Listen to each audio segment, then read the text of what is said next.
Have you ever wondered how something as vast and intricate as consciousness came to be?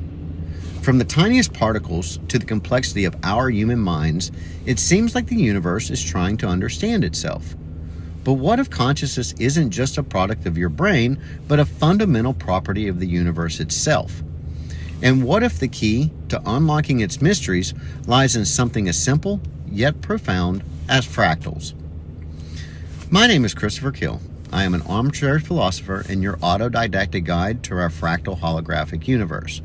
Today we're diving deep into the quantum realm, exploring how the universe observes and evolves itself from quasicrystals to human consciousness, all through the lens of fractal consciousness theory. So let's start small, really small. In the quantum world, particles don't exist in fixed state. They're in a superposition where they hover between infinite possibilities, waiting for observation or interaction to collapse their wave function into one reality.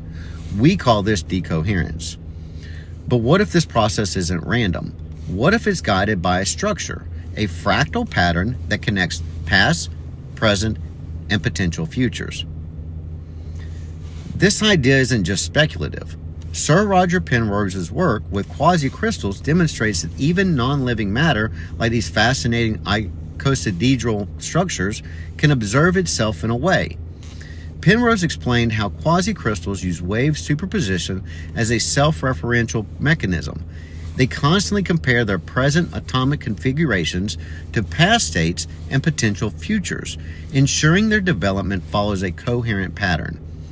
It's as if these crystals possess a proto-consciousness, a precursor to the complex awareness that we experience. In the framework of FCT, this self-referential behavior isn't just a property of quasicrystals. It's a universal principle. Everything in the universe, from particles to galaxies, operates within a fractal structure of self-organization guided by feedback loops and recursive patterns. This means that consciousness, at its core, is embedded in the very fabric of reality. Penrose's quasicrystals are guided by something called a pilot wave.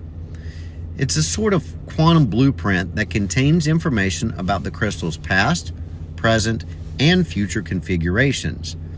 In FCT, we can think of this pilot wave as a fractal memory field, a vast repository of information that exists across all scales of reality.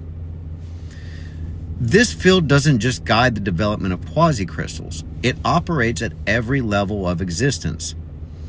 Imagine the universe as a massive fractal web, where every node contains the information of the whole.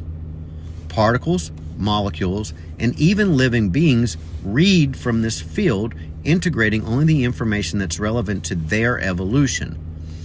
It's a self-organizing system where information flows seamlessly between scales from the quantum to the cosmic. And here's the twist. This fractal memory field isn't static. It evolves through feedback loops. Every interaction, every wave collapse, every conscious thought adds to this field, making it richer and more complex over time. In this way, the universe isn't just a passive system, it's an active participant in its own evolution. Now let's zoom out. These same self-referential mechanism that guides quasicrystal scales up to form the foundation of human consciousness.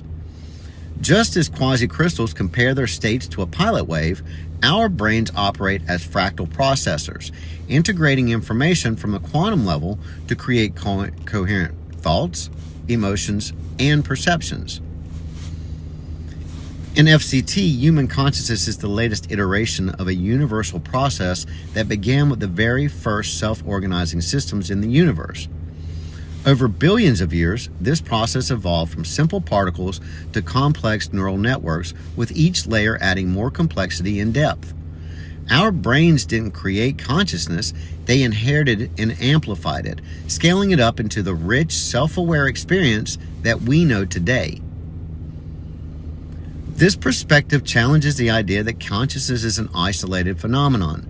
Instead, it suggests that our minds are deeply connected to the fractal web of existence, participating in the same recursive, self-referential process that governs the entire universe. This idea highlights an important point. Consciousness is space-time dependent. Without space-time, there is no matter. And without matter, there is no brain to generate consciousness. But in FCT, space-time itself is a fractal construct, a dynamic, evolving system that interacts with consciousness in a feedback loop. Think about it this way. Every moment of experience is a node in the fractal web of space-time. When you observe or interact with the world, you're collapsing wave function into reality, shaping the very fabric of space-time. This isn't just a passive process, it's a co-creative relationship. Your consciousness influences space-time, and space-time in turn shapes your consciousness. At its core, FCT proposes that the universe is a self-referential fractal, constantly observing and evolving itself through recursive patterns. Quasicrystals, particles, and human consciousness are all expressions of this process, each contributing to the larger whole.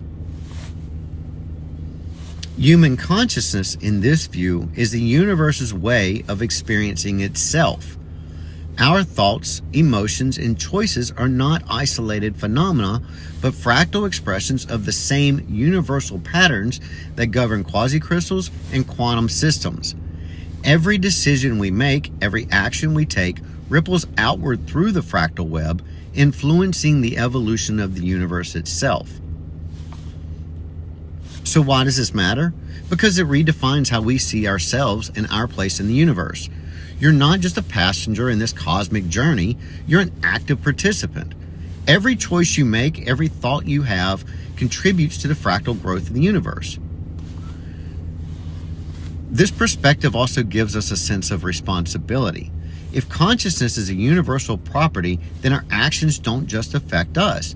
They ripple out across the fractal web, influencing everything from the quantum to the cosmic. It's a humbling and empowering realization that shows us how deeply interconnected we truly are. Thank you for joining me into this journey into the fractal nature of consciousness. If this resonated with you, let me know in the comments. I'd love to hear your thoughts and continue the conversation. And if you're ready to dive deeper into these ideas, check out my book, The Conscious Dance, Quantum Gravity, Fractals, and the Fabric of Reality. It's available now on Amazon and Kindle, and in this book I explore the connections between quantum mechanics, consciousness, and the fractal patterns that shape our universe. Also, don't forget to follow me on Facebook at Fractal Consciousness Theory, and you can visit my website at theconscioussprophet.com. That's Prophet. You can also check me out at Christopher Kill on YouTube for more insights into our fractal nature of reality. Until next time, keep questioning, keep exploring, and stay connected to the fractal web of life.